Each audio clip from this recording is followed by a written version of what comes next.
lagu yang Cikara Kanan Paya Kondisi Cari Lain gimana sih yang rohani dikit dong. Ini kan kita pertemuan agak rohani nih. Yang ini kamu kan.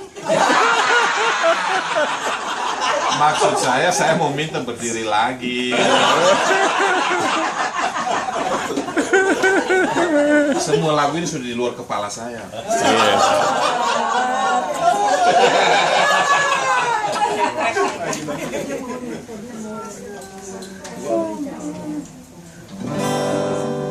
Lagu ini. Lagu Ave Maria. Engkau yang tahu kan? Kalau mau hadirin ini ayat Ave Maria ada di tadi nomor berapa? Ave Maria Panca. Ya. Panca nomor ada di. Engkau yang Diri Allah Bapa di surga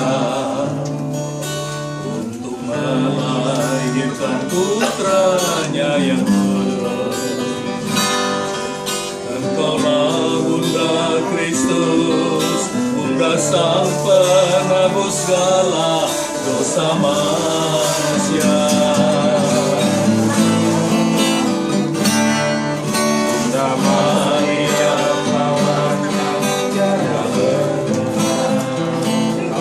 hatimu bersinar putih tiada bercela. Engkaulah Almasih yang diangkat ke surga dari kemuliaan. Ave Maria, Ave Maria.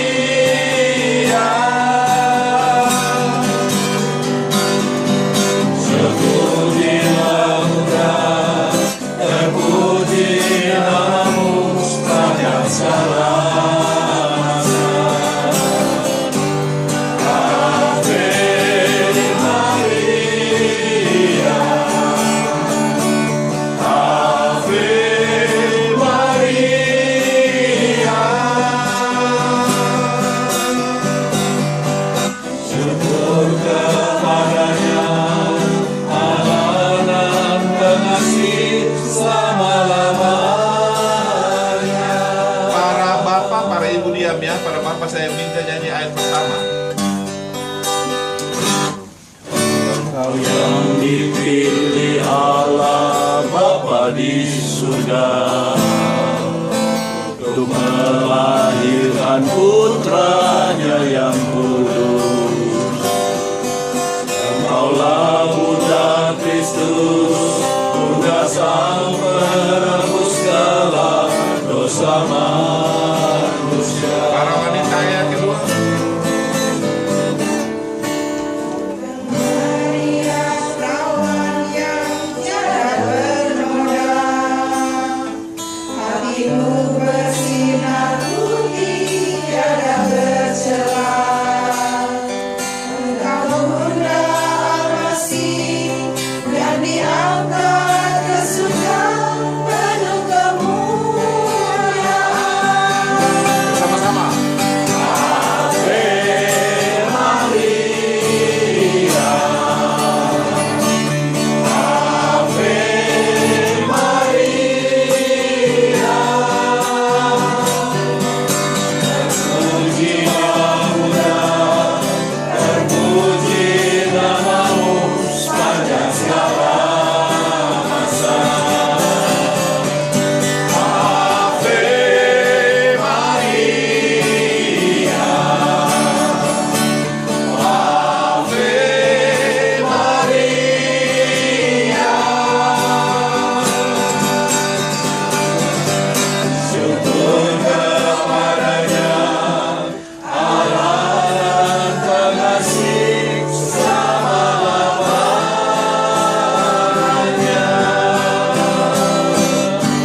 Terima kasih banyak.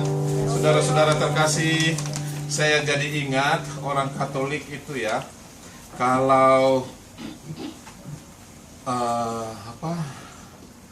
kehidupan mereka, susah dan derita mereka, biasanya untuk mungkin orang di sini tidak di Indonesia itu pegawai-pegawai negeri terutama itu hidup pas-pasan, utang sana sini. Jadi biasanya perhatikan saya dalam liturgi, dalam kehidupan mereka akan mengungkapkan kesusahan hidup itu dengan menyanyi. Pegawai negeri ada pegawai-pegawai yang menengah biasa ini, kalau sudah terima gaji kan banyak duit nih. Lagunya apa? Semua bernilah hatiku, semua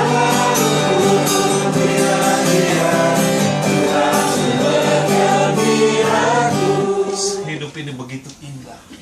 Baru gajian. Minggu yang kedua pengeluaran mulai banyak. Istri-istri mulai marah-marah sama suami, tapi apa boleh buat, terpaksa suami istri menyanyi lagu apa, karena pengeluaran banyak. Mengalir, mengalir, mengalir, mengalir, mengalir, terus mengalir. Minggu ketiga makin habis. Tapi kita punya pengharapan sama Tuhan, datanglah kepada Tuhan.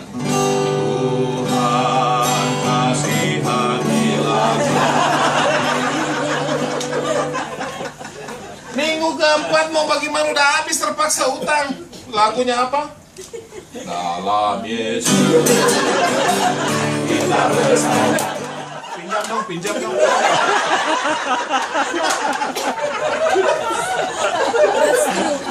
Tapi untunglah umat ICC ini luar biasa. Orange ini, mereka ini kayaknya kelas apa nih rumah?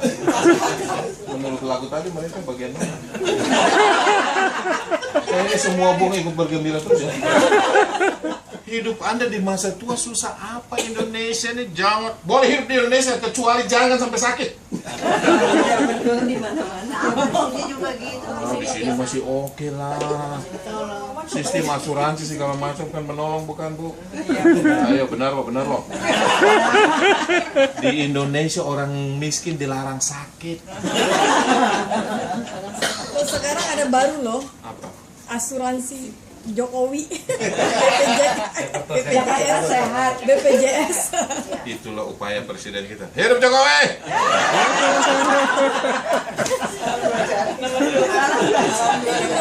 Salam dua jari, Mas. Iya. Tapi kita berdoa supaya aman ya. Kalau ada udah minta kan di gereja kita doa. Nah, saudara-saudara, perilaku Indonesia tahun 98 itu masih menyisakan trauma yang sangat besar, sehingga di sini umat saya sharing sedikit ya, umat saya itu adalah kebanyakan orang-orang yang lari ketika terjadi kerusuhan, sehingga masalah mereka masih lumayan. Sampai sekarang saya tidak bisa mendata umat saya, karena kalau saya data pasti banyak yang tidak mau didata. Kenapa? Karena dia ini lagi mengusahakan status keimigrasian, masih gelap. Jadi ya mau bikin bagaimana ya kita, tapi banyak juga sudah lumayan jelas, tetapi ada banyak juga yang belum. Tapi umat Australia itu tadi banyak yang tanya kira-kira umat Romo seberapa banyak. Saya bilang kalau cuman Orange ini mah ini cuma satu stasi saya di sana ada 6 gereja yang kita pakai untuk berdoa.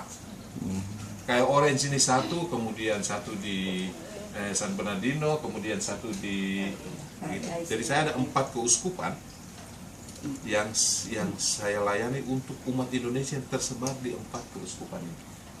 Di bawah satu chaplaincy, yaitu saya sebagai chaplain, dan kita sebut CIC, Catholic Indonesian Community. Saya kira sih total menurut jumlah sih 4 ribuan lah orang Katolik Indonesia di sekitar Sydney. Tetapi seperti saya bilang, dalam gereja sepertiganya adalah Katolik. Napas, Natal dan Paskah, sepertiganya mereka aktif di gereja lokal, sepertiganya di gereja Indonesia. Mereka datang berbahasa Indonesia karena mereka merasa doa mereka lebih enak, lebih ngalir. Dan mungkin juga Tuhan itu telinganya hanya bisa terima bahasa Indonesia. Jadi mereka rasa lebih cocok gitu. Inggris, apalagi yang bisa yang cuma setengah-setengah jam itu. Indonesia ini lengkap. Saya harus puji loh kalau mau ada. Umat di sini liturginya itu bagus sekali, persis seperti liturgi kita. Karena lengkap, mazmur antar bacaan dinyanyiin, minimal dibaca, ya, refrennya, kemudian refrennya dinyanyiin tapi ayatnya dibaca. Kemudian lagu apa? Lagu Batang Bisanya dinyanyikan, ya, Ordinarium semua dinyanyikan seperti yang kemarin. Dan luar biasanya, luar biasa Welen, anak-anak ini yang ngomong Indonesia pelo-pelo tapi nyanyi Indonesia mantap banget. Dikasih resep apa sih? Saya mau kasih tahu sama guru-guru saya di sana. Gurunya, Gimana caranya dong? Kan anak-anak, mesti diekspor Romo. luar biasa. Saya dengar pengabdian yang bagus dari ibu-ibu bapak-bapak di sana sehingga mereka bisa itu dengan sangat baik. Nah, karena kita di sini krisis besar, kekurangan kita di sana adalah bagaimana generasi ini yang kecil atau lahir atau kecil dan tumbuh besar di Australia, mereka ini komunikasi namanya jaka sembung. Orang Jakarta bilang jaka sembung bawa golok. Kagak nyambung goblok. Generasi jaka sembung ini kagak nyambung karena orang tuanya ngomong bahasa Indonesia, bertanya bahasa Indonesia, dia jawab bahasa Inggris. Dan ini terjadi krisis besar bagi anak-anak ini karena mereka tidak bisa datang ke gereja Indonesia, tidak suka. Pantas saya sudah berusaha bikin lucu, bagaimana mereka gini aja. Kagak ngerti. Sama aja kalau saya ikut di cruise itu ada lawak, itu ada satu pelawak di sana. Orang ketawa setengah mati, saya begini aja. Gitu. Jadi saya, nah, generasi ini yang harus menjadi prioritas pastoral untuk saya. Saya lihat di sini, saya bandingkan, wah luar biasa. Terima kasih Romo Adri. Kesempatan ini saya harus sampaikan pujian yang tulus nih. Karena umat di sini luar biasa juga dalam hal ini. Nah, bagi keluarga, saya nggak tahu suka duka Anda, saya sebenarnya ingin dengar sharing dikit itu. Apa yang Anda lakukan bagi anak yang bahasa Indonesia kurang lancar, kurang bagus, tapi dia lebih mahir bahasa Inggris, tapi dia bisa datang dalam misa bahasa Indonesia. Itu saya ingin tahu resepnya. Saya ingin dengar itu dari Anda nanti. Nah, yang jelas, karena saya ingin pergi dan mengatakan itu kepada saudara-saudara kita yang ada di Sydney. Gitu. Yang jelas, ada satu hal yang baik yang saya lihat terjadi di umat di sana, yang terjadi dengan dalam kehidupan pastoral yang kami lakukan di sana adalah bagaimana umat ini hidup di dalam basis yang berbeda, tapi merasa diri satu. Ini satu hal yang luar biasa. Saya bilang 6 gereja loh. Tetapi setiap kali kita bikin kegiatan bersama, mereka suka sekali kan.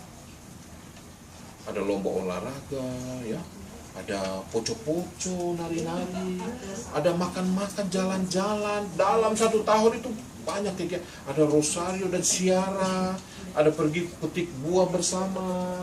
Ini semua umat 6 gereja ini semua kita himpun dan mereka rajin. Bahkan sekarang mulai rutin siara ke Tanah Suci dalam 2 tahun sekali. Dikoordinir oleh ini dari siapa-siapa saja bisa datang. Ya, luar biasa. Iya. Jadi ini satu hal yang masih menjadi satu hal yang membanggakan saya, bagaimana orang-orang ini mereka tidak hidup dan hanya terbatas pada kelompok gereja mereka, paroki mereka, tetapi mereka mempunyai rasa keindonesiaan yang melampaui untuk selalu datang berjumpa bersama-sama dengan sesama saudara, walaupun hanya baru 1 state saja, yaitu New South Wales saja. Karena memang dibagi begitu. Anak-anak Mudika sudah melampaui tahap itu. Mereka bikin pertemuan 2 tahun sekali seluruh Mudika di seluruh state di Australia. Kita ada pertemuan Mudikanya. Seperti kalian di sini Jambore. Dalam Jambore kita umat di sana kalah. Ini di sini lebih bagus. Tetapi dalam hal persatuan kelompok-kelompok dari gereja-gereja, saya merasa di sana keterbukaan itu luar biasa.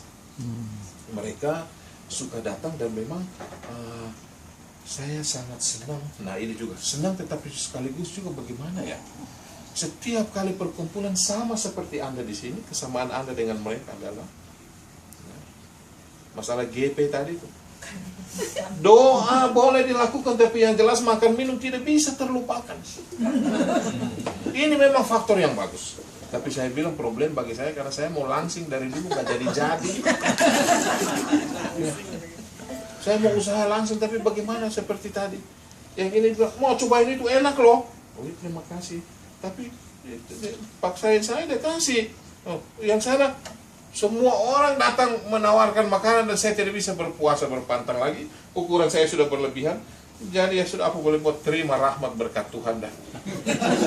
Nanti pulang bagaimana caranya jungkir balik, olahraga, push up, urusan gue pribadi, yang penting makan minum hantam saja. Nah, ada stasi di sana yang mereka, saya sebenarnya sangat senang begitu. Ada stasi yang mereka datang bawa makanan masing-masing ya, share a plate lah. Dan saya rasa ini satu bentuk kesatuan yang hebat. Anda mempersembahkan sesuatu dari milik Anda, dari rumah Anda, dan itu makanan. Kan masakan tiap orang kan beda-beda ya, dan itu saling memperkaya. Ada stasi yang mereka udah dewan koordinir, dari kolektor ini mereka pakai untuk dewan yang timnya yang beliin makanan dan kasih makan ke rumah. Saya bilang model yang ini kurang menunjukkan. Coba baca di cara hidup jemaat pertama dalam Kisah Para Rasul. Itu luar biasa. Mereka memberi apa dari diri mereka. Nah, bicara tentang bagaimana membangun jemaat, saya bicara ini supaya saya mulai mengangkat dari segi ini, ibu-ibu dan kelakuan mereka ini. Bukan kurang loh, sebenarnya saya puji loh. Tanpa ibu-ibu ini bahayalah kita. Para pria dengarkan kitab suci, tapi kalau perutmu kosong mau bikin apa? Tidak bisa. Harus ibu-ibu ini. Saya rasa ini sesuatu hal yang mungkin kita bangun umat kita, komunitas kita, persekutuan umat Allah kita beranjak dari kecenderungan ini. Pertama, gereja Katolik itu adalah gereja yang sangat feminis. Karena ya agama Kristiani lah, itu memang agama yang feminis. Dia bukan maskulin kayak gambaran yang maskulin kayak Muslim. Allahu Akbar, Allah Maha Besar, enggak. Allah itu kasih. Kasih itu lemah lembut loh. Itu sangat feminis. Di mana-mana misa pertemuan, dan saya bangga sekali bapak-bapak di sini luar biasa. Di lingkungan-lingkungan di Indonesia dan di mana-mana yang kumpul itu adalah ibu-ibu, bukan bapak-bapak. Ada seorang umat tanya, bagaimana caranya umat lingkungan di Jakarta, Paroki Kemakmuran ini kita bisa bikin dia supaya bapak-bapak yang rajin datang. Saya bilang gampang. Habiskan seorang imam wanita. Syaratnya wanita itu harus cantik. Dia tidak punya problem GP. Maka pasti 1 jam sebelum ibadat saya jamin bapak-bapak sudah duduk. Usahakan pastor wanita itu dia pakai rok mini.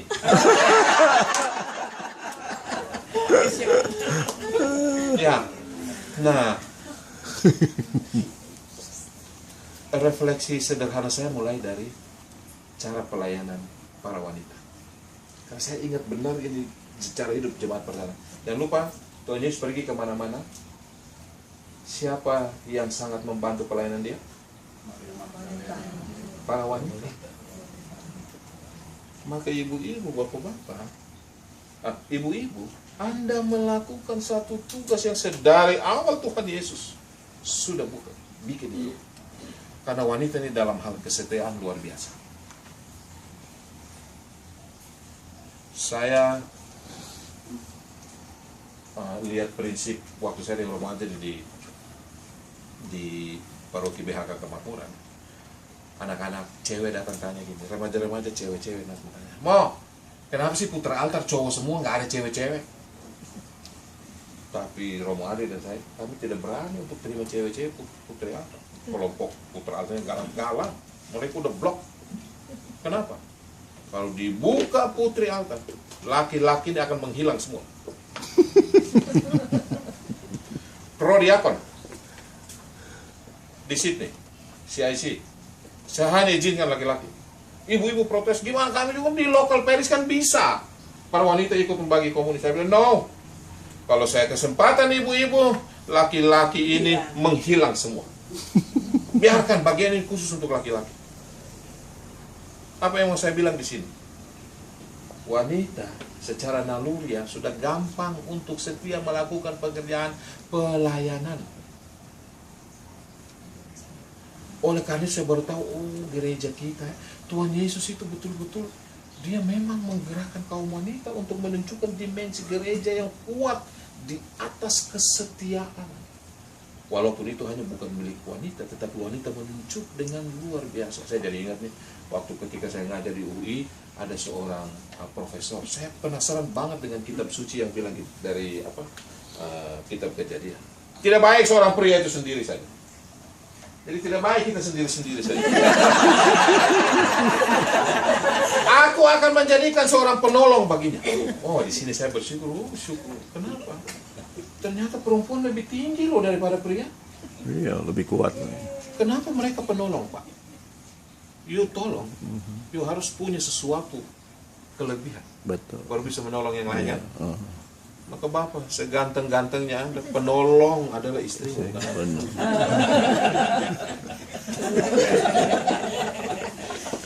Iya. Saya jadi penasaran, saya tanya sama profesor yang ngajar itu. Apa yang membuat sehingga para wanita ini khususnya mengalami masalah-masalah ini? Romo Ade dari jago lah dalam hal-hal rumah tangga, krisis-krisis rumah tangga. Kenapa para pria cenderung untuk cepat meninggalkan kesetiaannya? Janji nikah yang kudus, jujur aja, wanita secara persentase lebih kuat daripada pria. Saya jadi penasaran, saya ingat saya bawa kitab suci ke profesor itu. Tolong jelaskan kepada saya. Saudara-saudara Romo Ade akan mainkan gitar. Oh, bukan. Tolong jelaskan supaya profesor ayat ini dari kitab Kejadian bab 2. Aku akan menjadikan seorang penolong baginya. Kenapa disebut penolong? Dia bilang gampang, Romo. Karena sejak pria diciptakan, ya, kita ini punya limbic system antara otak kiri dan otak kanan. Maaf kalau saya keliru, saya kurang ahli dalam hal, tapi dia jelaskan begini.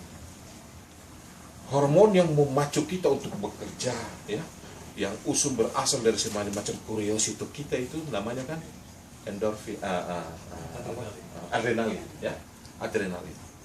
Tapi apa yang membuat hidup Anda itu rasa enak? Ketika mata Anda melihat makanan, ketika perut Anda lapar, itu Tuhan sudah menciptakan sistem ini sehingga ketika kita makan, makanan itu mengeluarkan satu hormon di belakang otak kita ini yang namanya endorfin secara alami.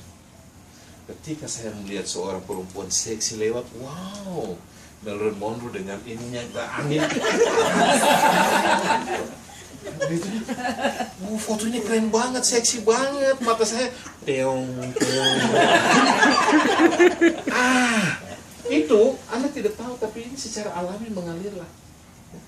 Ketika ibu-ibu Indonesia nonton sinetron Korea dan wow, bintang seperti ini kan, ya, keluarga-keluarganya di Indonesia, ibu-ibu tuh semua idolanya Korea semua. Di sini juga. Wah, ternyata saling nunjuk-nunjuk. Sama juga Oma. Korea ternyata korban Korea.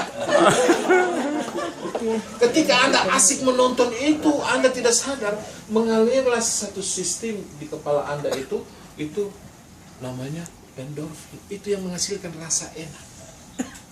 Nah, disinilah dia terang. Bedanya ketika menghadapi krisis antara pria dan wanita.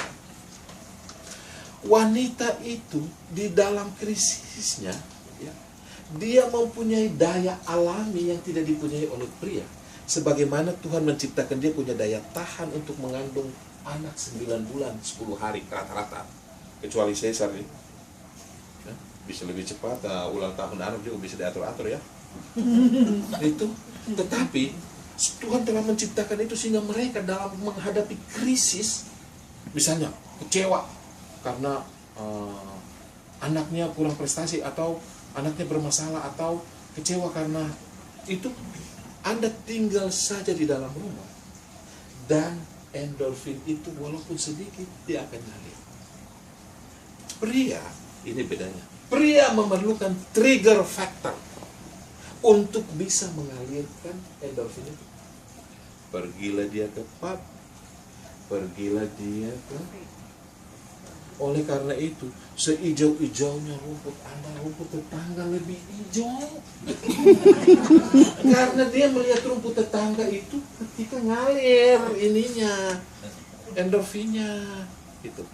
Nah, sehingga itu dia memerlukan faktor untuk memacu, mengalir. Di situlah saya bilang, saya mau tegaskan gini, kesetiaan dan lain-lain ya, saya hanya ambil satu ini aja. Itu secara alami telah dimiliki, dan Tuhan Yesus menggunakan penciptaan yang luar biasa ini untuk menggerakkan gereja. Saya memberikan apresiasi yang paling utama kepada kaum wanita dulu. Bapak-bapak tidak usah kecewa. Ya. Anda mempunyai tulang otot yang lebih kokoh, lebih kuat. Dan Tuhan memerlukan Anda untuk membangun komunitas. Bila gereja, komunitas dibangun di atas kesetiaan dan kasih dan kesetiaan yang ditunjukkan oleh kaum wanita, maka pria ada untuk bukan sekedar memelihara, tetapi mengembangkan atas cara yang lebih maskulin. Maka disinilah bukan peranan ini yang utama lagi, tetapi diseimbangkan dengan proses rasionalisme, proses rasio, sehingga gereja harus dibangun di atas keseimbangan antara naluri di dalam pelayanan, tetapi juga visi-visi yang dirumuskan, saudara-saudara. Nah, step yang kedua selesai. Saya masuk ke step yang ketiga dari pembicaraan saya ini. Maksudnya begini, kekuatan keseimbangan antara pria dan wanita membangun community ini yang mengajak kita untuk nanti kita berarah ke depan. Kita tidak pernah bisa melihat ke belakang, karena itu gereja selalu harus diajak untuk dinamis ke depan. Nah, sharing saya untuk kelompok CIC Sydney, bagaimana kami menata kehidupan berjemaah kami agar sesuai dengan pesan kitab suci di dalam Kisah Para Rasul. Saya rasa ada bagian itu tidak? Bawa silakan buka Kisah Para Rasul bab 2. Ini untuk meneguhkan kehidupan bersama kita selaku satu umat, satu jemaat di sini.